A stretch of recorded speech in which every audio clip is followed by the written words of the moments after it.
Señores, buenos días. Sean todos bienvenidos a J5 Interactivo, un espacio donde civiles y militares se dan la mano.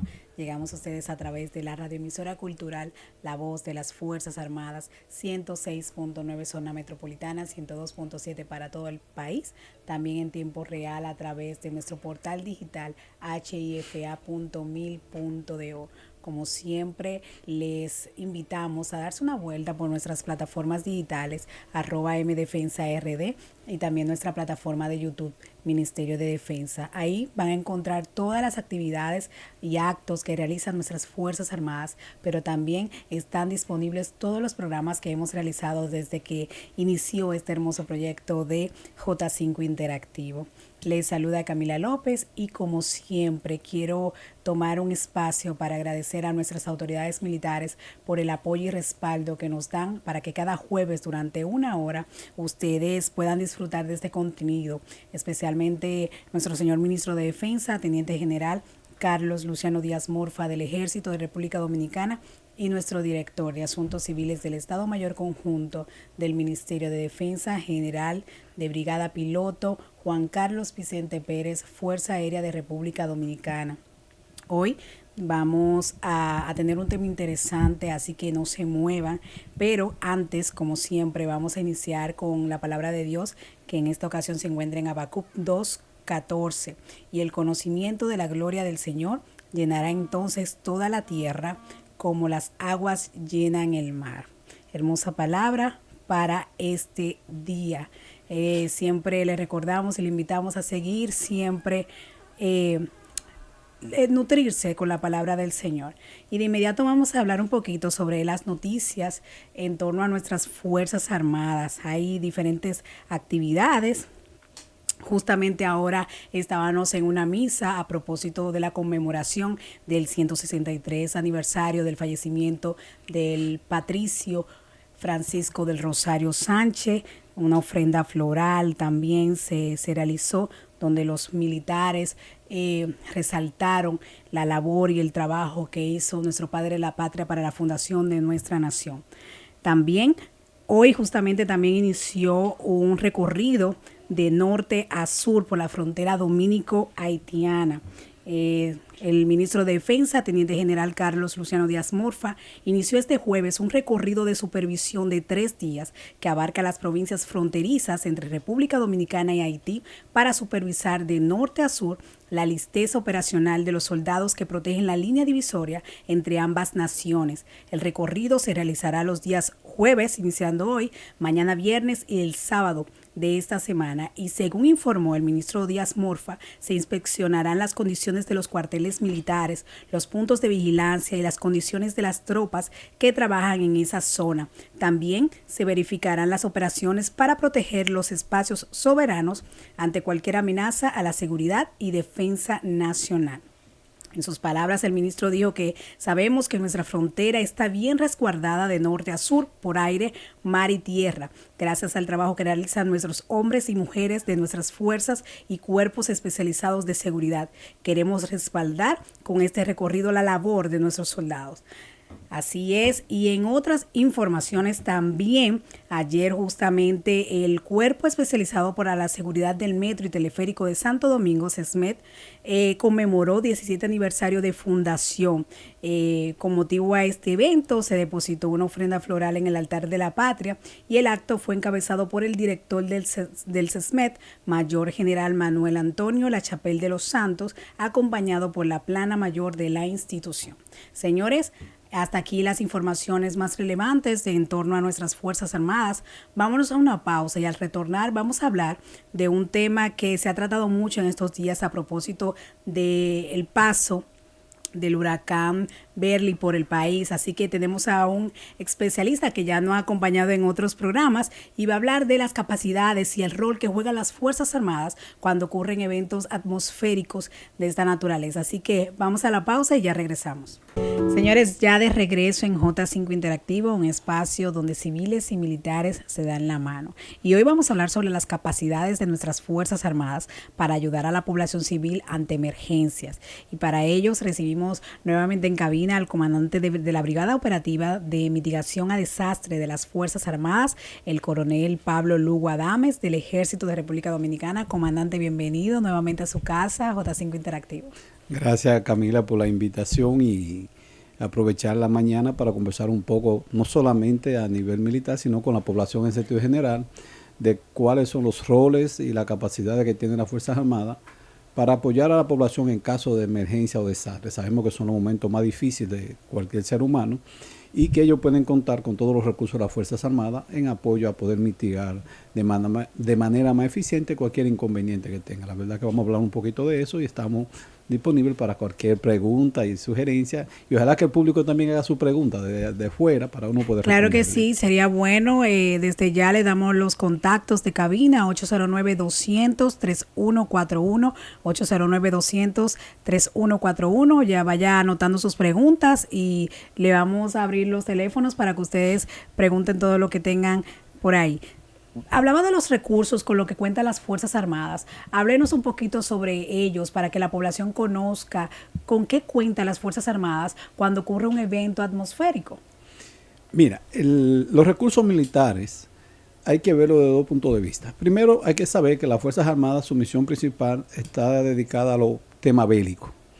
De ahí, desde el tiempo de la Segunda Guerra Mundial, esos recursos fueron adaptados para socorrer a la población, sobre todo en aquellos bombardeos que ocurrieron en Alemania, de Alemania contra Gran Bretaña, y cómo las tropas protegidas en búnker tenían luego de bombardeo que salir a socorrer a la población, que eran los más afectados de esos bombardeos militares. Es de ahí que sale el término defensa civil, que incluso algunos países lo han cambiado, sobre todo en Sudamérica, por el término de protección civil, para quitarle un poco el tema de militar a la mitigación de los desastres de la población civil. Sin embargo, desde el 1949, cuando se establece la directriz de Oslo, se consideran que los recursos militares son una necesidad para paliar las situaciones que se ven en la población ante cualquier tipo de desastre, no solamente en los temas ocasionados, vamos a decir, antrópicos, que eran los efectos de la guerra. Hoy en día los recursos militares no dejan de ser empleados para la guerra, pero ante una emergencia se adaptan para proteger a la población. Es así como los vehículos, los camiones, las carpas militares cesan su campo de batalla y se van a las ciudades a instalarse, a establecer campamentos para proteger a la población cuando son afectados. O sea, sabemos que las Fuerzas Armadas están formadas con cuadro permanente, está diseminada en toda la geografía nacional, por lo cual sus instalaciones son muy bien utilizadas por las autoridades para almacenar provisiones que luego son distribuidas a la población, y las mismas tropas ayudan a los organismos de socorro y asistencia, como es el COE, la Defensa Civil, a los procesos de evacuación para evitar que las personas sean sorprendidas por un fenómeno hidrometeorológico o por cualquier situación, pero además también las Fuerzas Armadas ayudan en la protección de esos lugares que son evacuados y que requieren una seguridad para evitar el vandalismo. Fíjate cómo la Fuerza Armada une el tema humano de proteger a la población con el tema de seguridad, y ese híbrido es lo que da una garantía y la eficiencia que requiere las Fuerzas Armadas. Además, que al disponer de recursos tanto terrestres, navales como aéreos, le permite operar bajo cualquier circunstancia. O sea, podemos llevar asistencia a personas que están desvinculadas desde el punto de vista geográfico por tierra, pero podemos usar nuestras aeronaves. Zonas que son inundadas, pues la Armada tiene embarcaciones que pueden navegar a poca profundidad y así socorrer a la población. Como vemos, las gamas de recursos que tiene la Fuerza Armada son bastantes. El tema está en la estrategia que tiene que usar las Fuerzas Armadas y cómo va capacitando, a medida que se presentan los acontecimientos, a esos recursos, sobre todo humanos, para que sean eficientes o eficaces al momento de mitigar cualquier desastre de la población. La Fuerza Armada siempre va a estar ahí, va a adaptar sus recursos. Sin embargo, hoy en día, los efectos del cambio climático, el hecho de que ya los desastres no tienen una fecha determinada, estamos hablando de temporada ciclónica, pero pudimos ver cómo Cancún, cómo Acapulco fue prácticamente destruido por una tormenta que creció en el Atlántico. Ya los ciclones, la idea de que los ciclones se hacían en África y que venían de toda África ya murieron. Ya cualquier tormenta tropical que te nace en el Atlántico, en fracción de 24 o 48 horas, te lleva a huracán categoría 3 o 4, donde la población con frecuencia es sorprendida. Y de ahí que los recursos militares tienen que tomar toda esa medida preventiva, sobre todo la Marina, la Fuerza Aérea, posiciones acondicionar equipos para que al momento de llegar al desastre puedan estar ubicados estratégicamente y apoyar a la población. Las Fuerzas Armadas siempre han estado en eso. Comando, en ese mismo sentido, hablaba del ejército, de la Armada y de la Fuerza Aérea. ¿Con cuáles recursos específicamente cuenta cada uno? Porque sabemos que hay unidades en cada una de esas fuerzas que todo el año se mantienen reforzando sus capacidades para cuando llegue un momento así estar preparado para socorrer a la población. Mira, vamos a un pequeño de historia. En el año 2005 se crea por primera vez una unidad militar orientada específicamente a los temas de mitigación de desastre hacia la población. Esta unidad se crea en España y es lo que se conoce como Unidad Militar de Emergencia.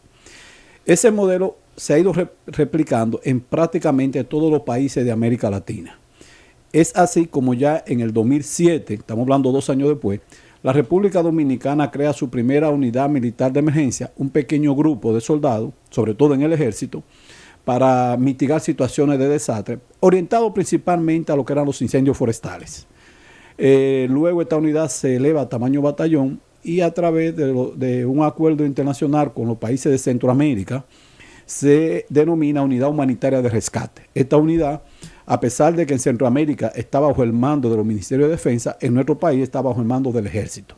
Esa unidad se entrena, se capacita a nivel nacional e internacional y se equipa específicamente para asuntos de mitigación de desastres. En esa unidad tú vas a encontrar personal especializado en búsqueda y rescate en estructura colapsada, en manejo de incendios forestales, manejo de materiales peligrosos. Fue la unidad que tuvo la vanguardia en los procesos de traslado de víctimas durante la pandemia del COVID. Fíjate cómo ya la Fuerza Armada no involucró todo el ejército, sino esa unidad específicamente, claro, con apoyo con otras instituciones de las Fuerzas Armadas. Es así también como entonces en la Armada, para esa misma fecha, se crea la unidad de búsqueda y rescate, que es la que se encarga de apoyar a las Fuerzas Armadas en todo estos procesos de evacuaciones de zonas inundadas. Actualmente esa unidad tiene incluso recursos desplegados de manera permanente en el Bajo Yuna. La gente pregunta, bueno, ¿qué busca la Marina si es de mar en el Bajo Yuna? El problema es que esa comunidad se inunda mucho y necesitamos que esos recursos estén ahí de manera preventiva. Y en el caso de la Fuerza Aérea, que crea el Escuadrón de Búsqueda y Rescate, hay que entender que este escuadrón nace con la Fuerza Aérea hace muchos años.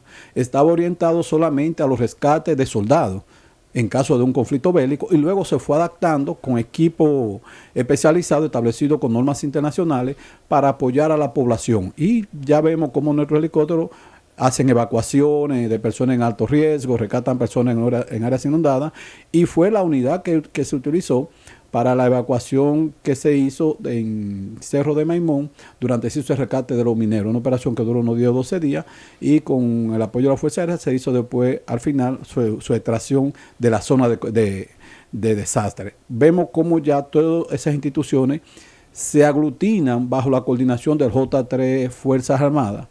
Sin embargo, operan de manera individual, o sea, esas unidades no operan de manera, o no se entrenan de manera conjunta, sino que cada una se entrena en sus instituciones y a medida que se presentan las situaciones son llamadas para socorrer a la población. No es el caso de la unidad madre de esta, en el caso de España, donde las unidades están juntas permanentemente, se entrenan y se equipan como un equipo de trabajo. Aquí lo que tenemos es unidades en cada una de las instituciones de Fuerza Armada que se agrupan cuando llegue el momento de ser empleadas.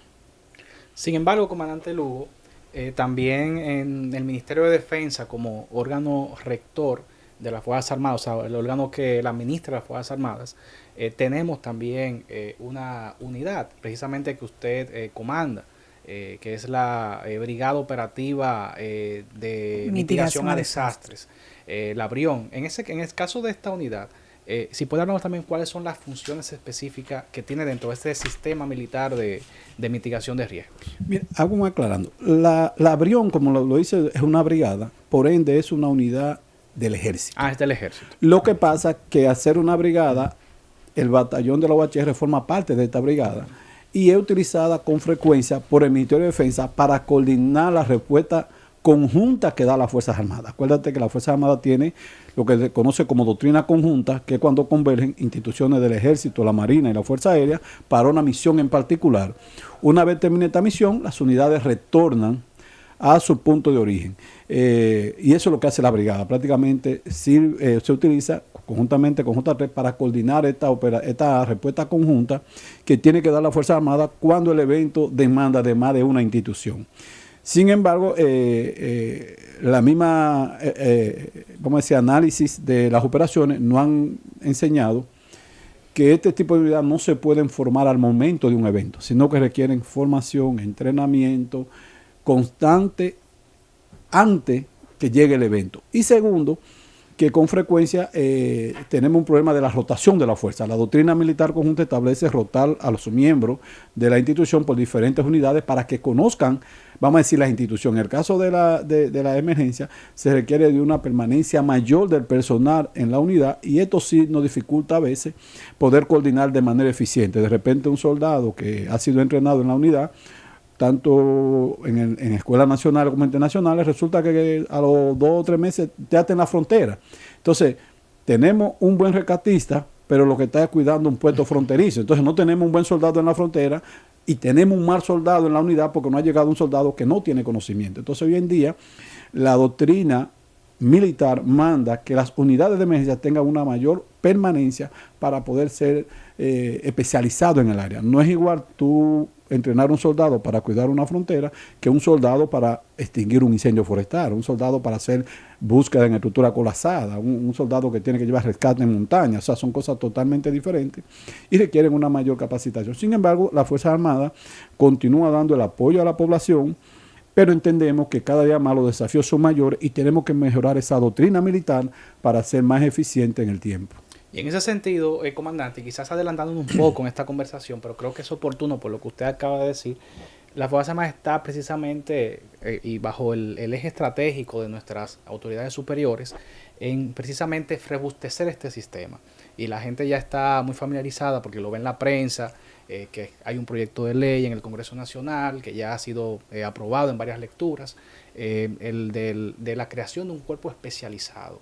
Si pudiera hablarnos precisamente de qué es este cuerpo especializado, cuáles serían digamos, el beneficio que tendrá el sistema militar, precisamente esto usted comenta de la doctrina, de la formación de soldados y de integrar a esta fuerza militar que tenemos hábil para estos tipos de casos, ¿no? Mira, este es cuerpo especializado que ya va por la aprobación de segunda lectura de la Cámara de Diputados. Va a ser enviado ya al Senado de la República para conocer las últimas modificaciones y esperamos que en una cuantas semanas, cuando Dios lo disponga, o los superiores, ya se promulgue el decreto que ponga en función esta unidad. Pero esta unidad no nace ahora, estamos en el 2004. Esa unidad surge en el 2020, al inicio de este gobierno, cuando el comandante general del Ejército, el entonces mayor general Julio Ernesto Florian Pérez, y el actual ministro de Defensa, el teniente general Carluciano de Amorfa, en una reunión ordenan hacer un análisis del empleo de los recursos militares en mitigación de emergencia y desastres para ver, como conocemos los militares, vamos a decir, en un estudio o un análisis FODA, las fortalezas y debilidades. Ahí se determinó que la desvinculación de las unidades, el hecho que estén dispersas en cada una de las instituciones, provocaba una duplicidad de esfuerzo y era que a veces los comandantes no se conocían. Segundo, cuando apareció un evento que la Fuerza Armada acudía, de repente aparecía el Ejército, pero también aparecía la Fuerza Aérea o aparecía la Armada. Entonces había una duplicidad de esfuerzo, no había coordinación, los comandantes no se conocían y eso provocaba una ineficaz en las operaciones. Entonces ese estudio plantea la necesidad de cómo aglutinar todos esos recursos que tenían las Fuerzas Armadas dispersos en las 3 instituciones y otra más, que se formara un solo cuerpo, de manera tal que la sinergia producida por ese cuerpo le pudiera ser más eficaz. Y es ahí como ya nace esta idea de crear una unidad para formar militares especializados en este tema, producto de lo que decía anteriormente, del cambio climático. Vimos como en 2 fechas, en octubre, la ciudad se inundó prácticamente de manera repentina, y todo eso provocó que la Fuerza Armada creara este sistema de organización para ver cómo mejorar la eficiencia en apoyo a la población. Es así como nace este proyecto, que durante estos 3 años ha sido discutido con todos los organismos del Estado, el Ministerio de Planificación y Desarrollo, la Defensa Civil, el COE, y lo que busca es fortalecer a las Fuerzas Armadas como parte del sistema de gestión de riesgos para dar una respuesta más eficiente. Beneficio. Primero, se lograría con este cuerpo un entrenamiento especializado a un grupo de militares con condiciones, vamos a decir, especializadas en estos temas. Garantizaría la permanencia en el tiempo de los soldados que formen parte de este cuerpo, lo cual lo haría mucho más especializado. Pero lo más importante de este cuerpo es el estudio que se hizo, presentó una deficiencia que tenía las Fuerzas Armadas, y era el despliegue estratégico de sus fuerzas al momento de ocurrir un incidente. La Fuerza Armada tenía todas sus unidades desplegadas en Santo Domingo, con un pequeño destacamento, uno en el Bajo Yuna y otro en Puerto Plata. Por ende, cualquier incidente que pasara en el sur profundo, como hablamos de la Sierra de Bauruco, en el caso del este, tenía que ser respondido de Santo Domingo. En ocasiones, 2, 3, 4, 5 horas de llegar al incidente, pues ya el incidente había escalado magnitudes mayores a la información que se tenía. Por ende, la unidad cuando llegaba o no podía operar o ya había pasado el desastre y la lluvia, hacer un incendio le había apagado, y a veces llegamos, vamos a decir vulgarmente, para la foto más que para mitigar el desastre.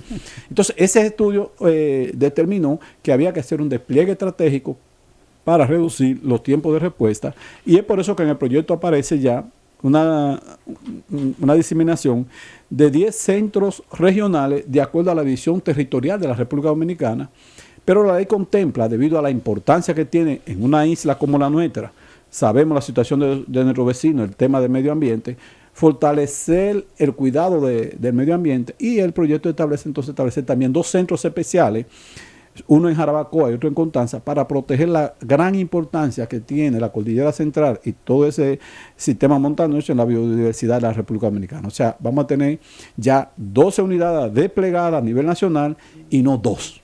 Wow. Eso nos va a dar un tiempo de respuesta a cualquier parte del país, que te aseguro que no superará más de algunos 60 minutos o 45 minutos de cualquier siniestro, y nosotros podemos estar presentes sin ningún tipo de inconveniente. Además, que nos proporcionará el equipo especial que están requiriendo las normas internacionales para mitigar emergencias. Y eso lo vemos bien claro.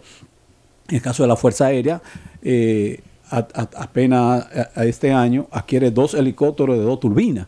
Es el helicóptero ideal para llevar a cabo las evacuaciones aéreas. Anteriormente lo hacíamos con los helicópteros que teníamos de una turbina, pero se corre un riesgo. Las normas internacionales establecen que los helicópteros de 2 turbinas, por su capacidad de vuelo, su autonomía, son lo esencial para llevar a cabo rescate, y ya el país, gracias a Dios, ha adquirido 2. La Marina está adquiriendo embarcaciones, está en proyectos para crear unidades médicas acuáticas, de manera tal que podamos atender a cualquier turista que se vea afectado en un crucero, darle los primeros auxilios en el mar antes de ser evacuado a tierra. Y todo eso son proyectos que está llevando a cabo las Fuerzas Armadas a través de este proyecto y con las instituciones, que sin duda alguna van a fortalecer el Sistema Nacional de Gestión de Riesgo, pero sobre todo van a proteger a la población ante cualquier evento, sean estos naturales o antrópicos, y evitar que el desastre o que el país caiga en un estado de calamidad pública. Las Fuerzas Armadas, con este proyecto, ya crea, como decimos, una línea de carrera de militares rescatistas, de militares dedicados a la gestión de riesgo, como lo tiene España a través de la UME. El soldado entra a la UME como alistado o entra como soldado graduado de la academia y hace toda su carrera ahí hasta llegar al rango de mayor general, sin ningún tipo de inconveniente, cumpliendo con todos los entrenamientos que establecen las normas internacionales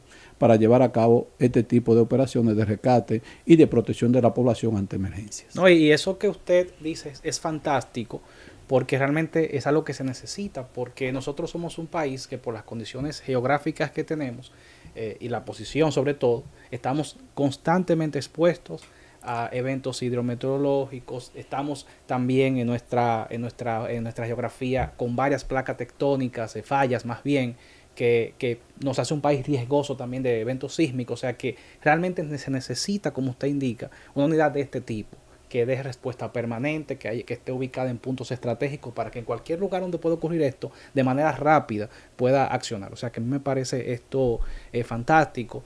Y sobre todo, el hecho de entender que hay soldados profesionales, que no es solamente un soldado que quizás pertenece a una unidad de infantería, del área aeronáutica o naval, que quizás no tiene un conocimiento especializado y se envía a una misión. Él la va a hacer con mucho gusto, pero no va a tener el conocimiento técnico. No es igual un soldado, como usted indica, que desde el entrenamiento básico o el entrenamiento profesional ya se especializa en esto. En ese sentido, quiero preguntarle, Una vez ya se promulgue la ley que crea este cuerpo especializado, ¿habrá una escuela especial para formar a esos soldados en esa línea doctrinal de gestión de riesgo? ¿O cómo lo hacen actualmente? Mira, actualmente el soldado simplemente se está entrenando en la escuela militar para asuntos netamente militar. Doctrina conjunta, tenemos una escuela de grado de doctrina conjunta, pero ahí solamente aprendemos los temas de cómo se estructuran las Fuerzas Armadas para que en conjunto puedan llevar a cabo operaciones bélicas. Hay que entender que la misión de este cuerpo, tal lo establece la nueva ley, es para llevar a cabo operaciones no bélicas. Por ende, el cuerpo no podrá usar armas de fuego durante sus operaciones. Si necesitara el apoyo de algunas instituciones para prestar seguridad en un entorno, tendría que coordinar o con las Fuerzas Armadas, con los organismos de represión, represivos o con la Policía Nacional. En ese orden, el tema de la capacitación de esta unidad, sin duda alguna, va a demandar de un centro o una escuela de especialización en la gestión de riesgo. No es nuevo, ya España tiene su escuela de gestión de riesgo en la UME. Hay algunos centros de entrenamiento en Centroamérica, sobre todo en Guatemala y Honduras, donde mandamos a nuestros soldados a hacer entrenamiento, mandamos 1 o 2 soldados a hacer entrenamiento, pero ya como cuerpo necesitaríamos tener nuestro propio centro. Ya hay un mandato presidencial, existe un decreto presidencial desde el año 2012 o 13, donde se establece la iniciativa HOPE4. Es una iniciativa poco conocida en las Fuerzas Armadas, pero en el caso mío, que tengo ya varios años dedicado en las Fuerzas Armadas a estos temas de gestión de riesgo, la conozco bien, y en esa iniciativa se establece la creación de un centro de excelencia, no solamente para nosotros, sino para los países del Caribe insular, dada la vulnerabilidad que presentan todos los países del Caribe insular con estos tipos de fenómenos, sobre todo hidrometeorológicos, y las fallas tectónicas que bañan que están sobre todo el Caribe. Este centro de excelencia incluso está siendo patrocinado por Turquía y Qatar y cuenta con una resolución de Naciones Unidas.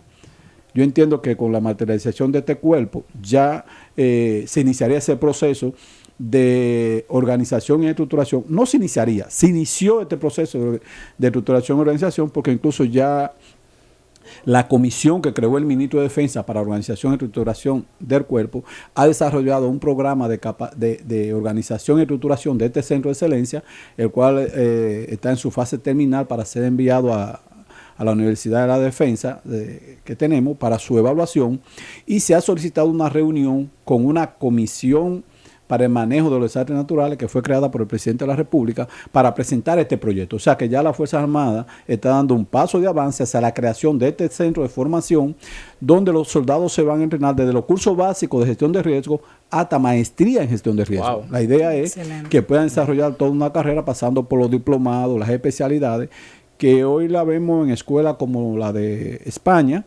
Hay una escuela muy buena de formación en el Ejército de Colombia, también orientada en eso, y tenemos también la Escuela Nacional de Protección Civil de México. O sea, que lo que estamos hablando no es nuevo. Ya los países de la región han creado su escuela de gestión de riesgo para las Fuerzas Armadas, y ya tenemos donde tomar algunos ejemplos para tener un buen centro de formación, no solamente para los dominicanos o para los soldados dominicanos y la Unidad de Protección Civil, sino también para apoyar a los países de la región del Caribe que presentan una gran vulnerabilidad ante estos fenómenos. Comandante, dentro de las capacitaciones que reciben los soldados que trabajan en el tema de la mitigación y desastre, hemos visto cómo el Comando Sur también ha traído sus equipos para enseñar y simular eventos de desastres. ¿En qué aportan estos ejercicios? Y si tienen contemplado volver a realizarse, porque de verdad que son muy interesantes. Mira, cuando nosotros iniciamos nuestra carrera militar en Estados Unidos, me acuerdo siendo yo cadete, aprendimos lo que era instrucción orientada a la ejecución. Cualquier instrucción militar que no se lleve a la práctica prácticamente queda en el vacío. Estos ejercicios que se hacen con el Comando Sur de Estados Unidos, como fue el CENTAM Guardian el año pasado, en el 2023, y que este año se hizo en el 2024 en Costa Rica, es un apoyo que da el Comando Sur a todos los países de América Latina y el Caribe, y va rotando dependiendo de las condiciones en cada uno de los países en que ellos pueden aportar. Yo espero que en los próximos años también llegue a nosotros. Pero además de eso, hay una serie de organismos, como es el caso de CEPREDENA en Centroamérica, que hace simulacros cada 2 o 3 años, y es así como se hizo un simulacro de gran escala en Panamá, y la República Dominicana pudo participar con 38 rescatistas de las Fuerzas Armadas, donde fuimos desplegados allá en un campamento. Fuimos con todo nuestro equipo, generador eléctrico, carpa, los ingenieros y médicos que asisten ante un evento de gran magnitud. Y todo ese equipo incluso fue transportado por un avión canadiense militar. Fíjate cómo hay una conciencia militar de la necesidad de coordinación y apoyo en la región para mitigar desastres. O sea que estos simulacros son, vamos a decir, la parte medular del entrenamiento, porque nos pone en práctica lo que hemos aprendido, nos permite corregir, tomar lecciones aprendidas para mejorar a lo interno, pero también nos permite prepararnos para apoyar a otros países de la región. Y el artículo 10 de la ley que está en su fase terminal en el Congreso de la República, le da esa misión a la Fuerza Armada, no solamente de mitigar situaciones de desastre a nivel local, sino a nivel internacional. Entonces, estos simulacros que hace el Comando Sur con la participación de varios países nos permite ir ya a nivel militar teniendo un lenguaje común en la región, conocer nuestros pares vecinos, y son las personas que también nos van a apoyar en caso de que nos veamos en una necesidad de tener que acudir a ellos. Eso lo vimos en el caso de los rescates que se llevó a cabo en los mineros en Cerro de Maimón, como Canadá, desde el punto de vista militar, transportó una tuneladora para continuar con el rescate. O sea, hay una conciencia. Y eso es parte de lo que se practica en los eventos que luego van a la práctica en la realidad. La verdad que esos ejercicios son vitales para el desarrollo de los militares en estos temas de gestión de crisis. Y ojalá que se sigan dando, porque eso ayuda a actualizar los conocimientos y a refrescarlo. Señores, vamos a una pausa. Al retornar seguimos con este tema interesante, así que no se lo pierdan.